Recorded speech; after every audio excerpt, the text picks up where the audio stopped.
வணக்கம் உறவுகளே. நான் பாண்டிய மன்னனை பற்றி ஒரு கதை சொல்ல போகிறேன். பாண்டிய மன்னன் நல்ல ஆட்சி செஞ்சுட்டு வந்துட்டு இருந்தார். ஒரு நாள் காவலாளி வேஷம் போட்டுட்டு வீடு வீடாக போய் யார் வீட்டில் குறை இருக்குது, யார் கஷ்டப்படுறாங்கன்னு பார்த்துட்டு வர்றாரு. அப்போது ஒரு வீட்டில் அழுகிற சத்தம் கேட்குது. இவர் போய் அங்கே நின்று கேட்குறாரு காது வச்சு, நீ அழுகாத, நம்ம பாண்டிய மன்னன் இருக்கையில் நமக்கு என்ன பயம் அப்படின்னு சொல்லி கணவன் சொல்கிறாரு.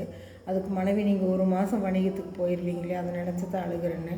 மன்னன் இருக்கையில் நான் தைரியமாக போகிறேன், நீயும் தைரியமாக இருன்னு சொல்கிறான்.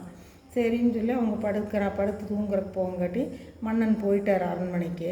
போயிட்டு அடுத்த நாள் இந்த பையன் நம்ம மேலே நம்பிக்கை வச்சு சொல்லியிருக்கிறான், அதனால் நம்ம போய் அந்த வீட்டில் டெய்லி நைட்டு போயிட்டு காலையில் வரைக்கும் காவல் காத்துட்டு வரலான்னு சொல்லி போகிறாரு. போகும்போது சிரித்து பேசிகிட்டு இருக்கிற சத்தம் கேட்குது. அப்போ இவர் இது என்னடா, நேற்று இந்த பொண்ணு இப்படி அழுதுச்சு, இப்போ அவங்க கணவன் வணிகத்துக்கு போனோன்னு சிரித்து பேசிகிட்டு இருக்குதுன்னு சொல்லி கதவை தட்டிடுறாரு. கதவை தட்டினோன்னே யாருன்னு சொல்லி அந்த பொண்ணோட கணவன் தான் போகலை ஊருக்கு. அவன் யாருன்னு கேட்டோன்னே இவருக்கு புரிஞ்சிருச்சு, ஓ போகலை இருக்கிறான்ட்டு. அந்த பொண்ணு மேலே சந்தேகம் வந்துடக்கூடாதுன்னு எல்லார் வீட்டு கதவையும் தட்டி விட்டுட்டு அரண்மனைக்கு போயிடுறாரு. அடுத்த நாள் சபை கூடுது.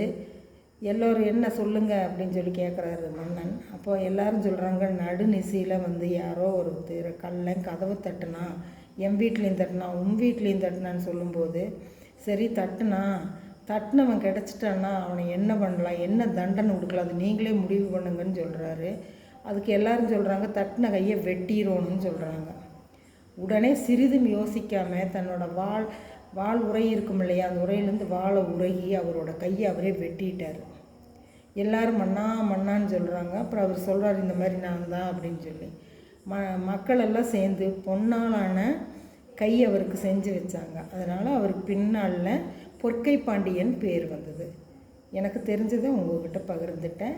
உங்களுக்கு பிடிச்சிருக்கும்னு நினைக்கிறேன். பிடிச்சிருந்தால் லைக் பண்ணுங்கள், ஷேர் பண்ணுங்கள், சப்ஸ்கிரைப் பண்ணுங்கள், பெல் பட்டன் அமுத்துங்க. இந்த நாள் இனிய நாளாக எல்லோருக்கும் அமையட்டும். சப்ஸ்கிரைப் பண்ணாதவங்க சப்ஸ்கிரைப் பண்ணிவிட்டு ஃபாலோ பண்ணுங்கள்.